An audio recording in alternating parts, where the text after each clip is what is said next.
It's happening, Volume 5, it's almost here, oh man! So, since the hype is there, I've decided to make a list of my 7 favorite characters before Volume 5 potentially just ruins this entire list altogether. Now, just because these are my favorite characters doesn't mean they're exactly the best characters or have had the most development. Simply, my enjoyment from their existence is a bit higher than the others, for whatever reason. So, with that said, let's begin. Speaking of characters that aren't necessarily good people, Adam. That's right, the man who chopped off Yang's arm, stabbed Blake in the stomach, and has probably done a lot of other bad things. How could I enjoy someone who has done so many awful things to people? Well, my liking of his character really has nothing to do with his actions. Very rarely will I dislike a character when they're supposed to be the antagonist. I'll usually tend to dislike a character depending on how much they annoy me. Jean! Now I know what you're asking yourself. Did he just fake off Jean's name implying that he annoys you? Yes, that was the exact purpose of the joke, but he has nothing to do with this video. Part of the appeal of Adam for me, as well as a few other characters on this list, is this element of mystery. For being one of the first characters we ever saw back in the Black trailer, there's still so many questions when it comes to his backstory, especially between him and Blake. When did they meet? Did he and Blake have a thing going on? There's still so many questions I have. Another thing about Adam that intrigues me is this idea of redemption. A lot of shows, specifically anime, tend to have an antagonist switch to the side of protagonist. And honestly, I don't believe Adam is that character. We'll get to that person soon. But the thing about Adam that I've never been able to shake was he and Blake's inspirations, Beauty and the Beast. Obviously, in that fairy tale, the Beast is perceived as this awful monster. However, Beauty is the character to give him that kind of redemption and save him from this curse. I've never been able to shake that from Adam and RWBY. So many see him as just a monster, but any and all information that could make the audience sympathize with him in any way, shape, or form is all hidden behind this mask shrouded in mystery. And it makes me wonder, are the writers withholding this information until there's an opportune moment that could turn the tide on how he's perceived as a character? Or are we all just going to continue to see him as just a beast? Weiss for me has made such a turnaround in terms of my enjoyment of her character. When she was first introduced and throughout the whole of Volume 1, she kind of ended up rubbing a lot of the audience the wrong way. She was introduced as this high-class, daddy's little princess type character, family of wealth, she seemed to complain a lot about nothing, and quite frankly, slightly a bitch. But that's changed now, or at least we've come to know why. When she said she was a victim, no one really believed her, both inside the narrative and from the audience's perspective. Oh, you're a victim? I'm sure being the heiress to the biggest dust company in the universe is so hard. And when Volume 4 happened, that whole victim line really put Weiss's character into perspective for me because that's what got her on this list. Obviously in Volume 1, she wasn't my favorite, but I didn't dislike her either. Throughout Volume 2 and 3, she of course ended up getting on my better side because she wasn't as cold-hearted as she once was. But in Volume 4, getting a look inside the household she grew up in, it made her statement in Volume 1 about being a victim speak volumes for who she really is as a person. She wasn't just saying that for sympathy's sake. She said that because people have this perception on who she is just because of her name and family history, when really, it's not that simple. Yes, she is a part of the Schneef family, but it's not all roses and sunshine. So to see Weiss kind of gain her own sense of independence, no longer wanting her family to rule over her as it seems to have always done. It's kind of like an underdog story watching Weiss potentially having to go up against her own company.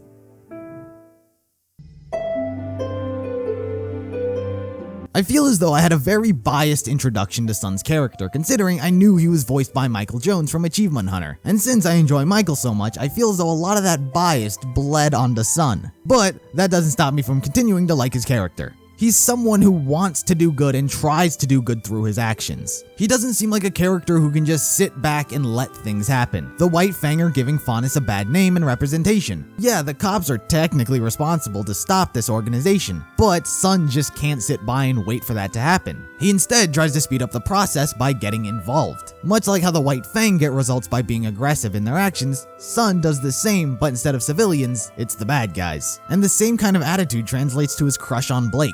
Blake, of course, ran away at the end of Volume 3 to presumably collect herself and figure things out. More than likely, Blake would have been able to sort herself out in due time. But Sun, once again, instead of waiting for the dust to settle, jumps into the situation. You need help? I'm here to help. We are going to do this together. It's a trait that can honestly go either way for people. You could like Sun for doing these type of things, or it could be the main reason you dislike him. For me, as you can tell, I like him for that type of attitude. But while I like him for it, it's also something I think Sun needs to work on in the future. He doesn't always need to get involved. Problems can be solved when he's not there, no matter how much he wants to help. I also always saw Sun as kind of the cool character. I don't know, maybe it was his unbuttoned shirt and his collar popped up that subliminally made me think he was supposed to be cool. But it wasn't until Volume 4 that I thought his character changed a lot, because Sun never seemed to me like the comedic relief. Jean held that for most of the volumes so far. So in Volume 4, when Sun became the funny guy instead of the cool guy, I wasn't as invested in his character. To me, it just seemed like he became such a different person. If I had made this list only when Volumes 1 and 3 were out, Sun might have been my third favorite. But because I felt his purpose was changed, he ended up getting knocked down a few pegs.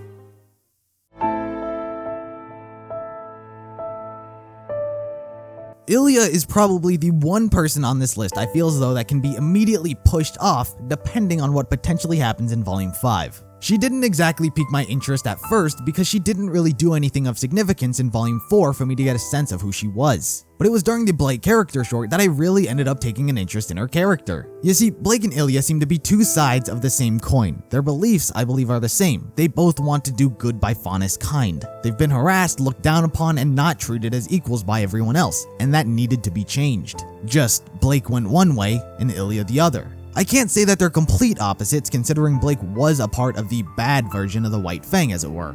But hearing Ilia's past, it really makes you sympathize with the character. And I'm fully aware of that. And I think that's why we haven't seen Adam's backstories or Whitley's. Many of the antagonists, there are no backstories because I think for a few of them, it's gonna make you sympathize with them a little too early. And Rooster Teeth isn't ready to reveal that. And with Ilia's backstory, I feel as though in Volume 5, they're really gonna push the she's not a full antagonist and she could still switch to the side of good. Whether or not they actually do that is a different story.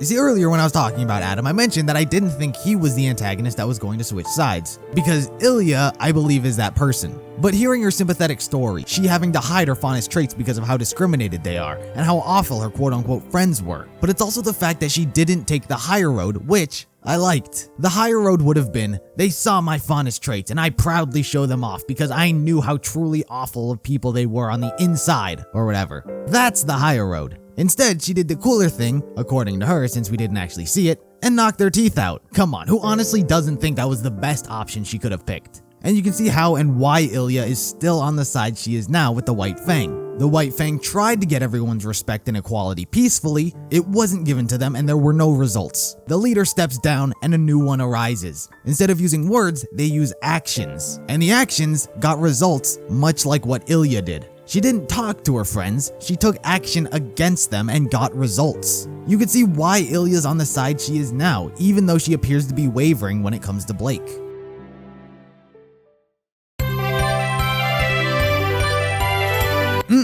Call it love at first sight. Very rarely will I enjoy a character so much when they have done so little. Many times in these action-packed animes, characters like Kali would have had some sort of fighting background. And Kali could still possibly be able to fight as well. But as it stands right now, she's just so likable.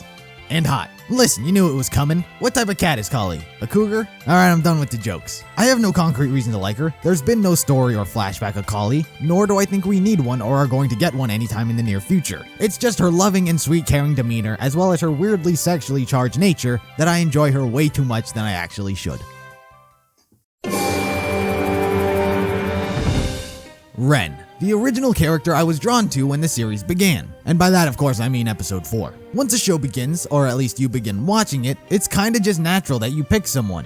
I don't know much about you, but you're my new favorite now. Don't betray my trust. It's normal that you gravitate toward a character from the get-go, especially when you see a hint of a relatable trait within them. With Ren, when I first saw him, he was very calm, didn't say much, and seemed to be a bit socially awkward. I saw that and latched onto Ren as a personal favorite, keeping a biased eye on him. And of course, as time has passed, I was given more of a reason to like who he was. As you can see, he's on this list. He's never done anything to get on the audience's wrong side, especially since most viewers just see the romance between him and Nora. Just kiss already. But on top of his doing no wrong, he's also the only character so far who we've been given a true origin of. We of course had the flashbacks of Cinder recruiting Mercury and Emerald, but I don't believe that's their origins. How and why did Emerald become a thief? What's the deal with Mercury and his father? I take it wasn't very good. It was a beginning, but I don't think it was the beginning for them. For Ren, Kuroyuri seemed to be that beginning for his story and his life, even having met Nora there. So Ren, when compared to most of the other characters in the series, has significantly more information that we know of so far.